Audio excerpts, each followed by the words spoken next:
Okay, so let's get started. I am going to make two layouts with these supplies that I pulled, and I'm just showing you that while I'm not a huge fan of the frame on this card, I could use the middle part for journaling. So there are all kinds of ways of using old stash and making it fun for you.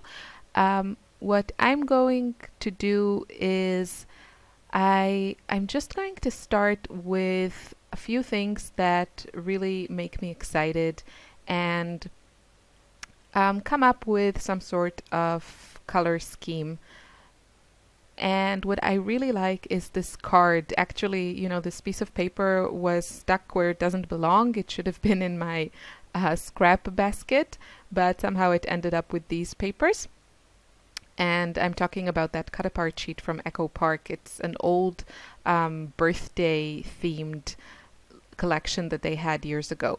So I really like that bullseye, and it will make it to the page, unlike these flowers that I'm cutting now.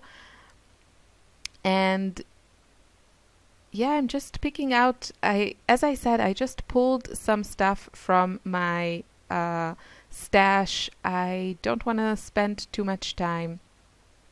So I'm just trying to look for papers that appeal to me. My personal style is to use a lot of light colors.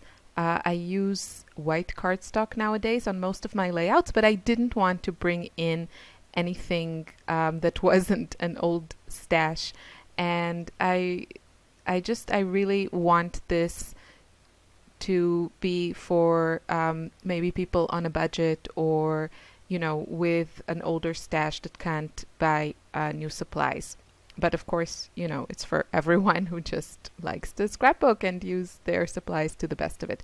So I made this collage on Photoshop of these 3 photos of my daughter with a guitar, and these are not the best of photos. She was just in my room with a guitar, and I took some pictures.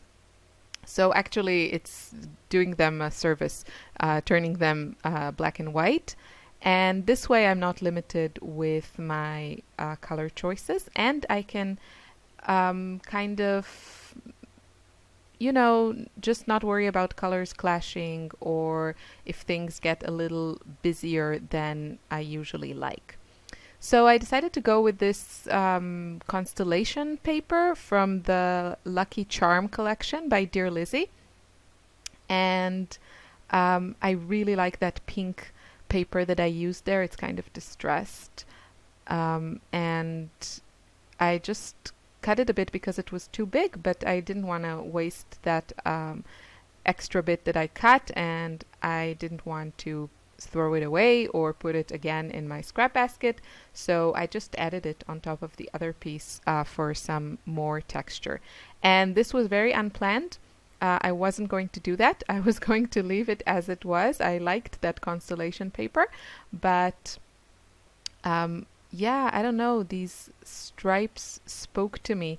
And I also like actually having some more pattern paper, because these older paper pads are kind of flimsy. I mean, the paper is not really thin, but it's not that sturdy either. So, for layers, it's not a problem. But if you use that as your background, like I did here, it's nice to have some more sturdiness. So I'm adding my photo on another piece of scrap. I think it's also from the Lucky Charm collection, but I'm not the most organized, so I could have just stuck a piece from another collection, but I think it's Lucky Charm. Let's say it is. So all the papers in the background are Lucky Charm. And I decided I am going to place these 2 elements there, my photo and that bullseye.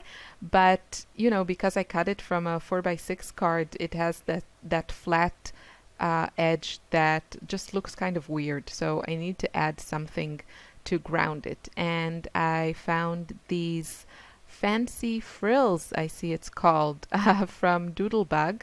and they came out with these a few years ago, and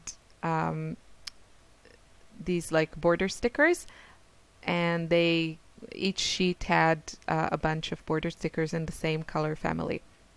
So this one is obviously the black and grays.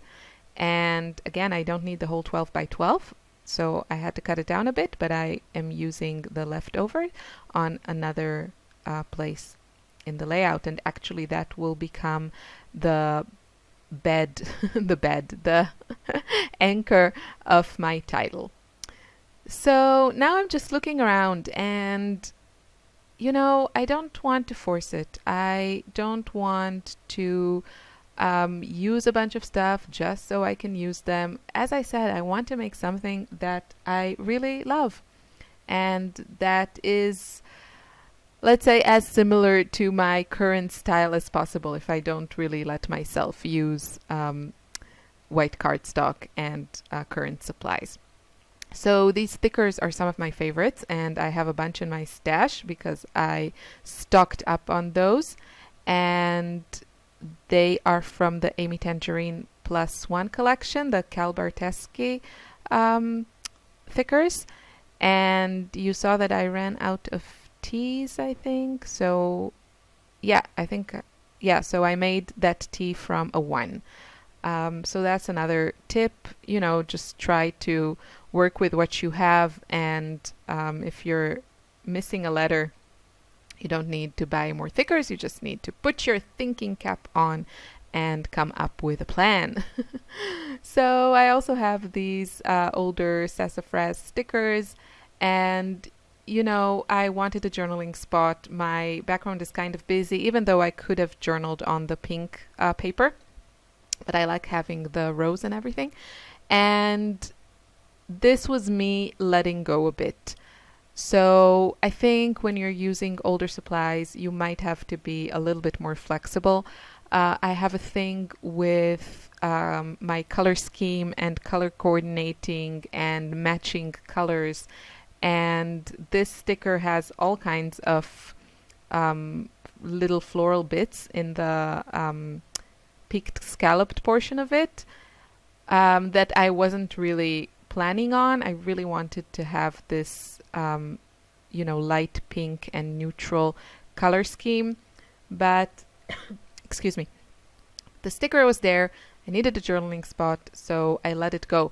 Now, what I'm actually thinking that I should have done, and I might go back and just do that, is just to cut that part off and just use the circle. I don't know why I didn't think of that. But yeah, that's what I should have done, and then it would have worked perfectly. So now I'm just looking if there is something else that fits, and you see these stickers are not really working. I'm looking for lighter embellishments or in that shade of pink.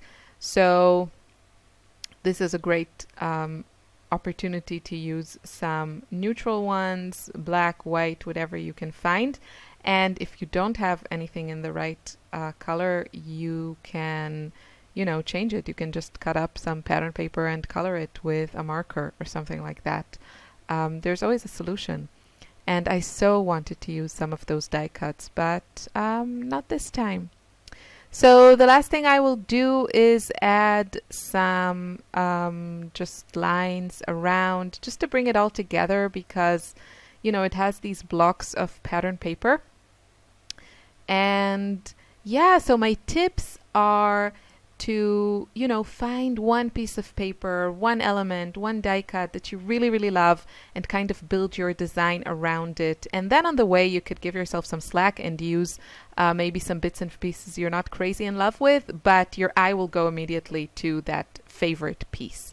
So check out my next video, another process video, and also, of course, Tracy's videos. Thanks for watching. Bye.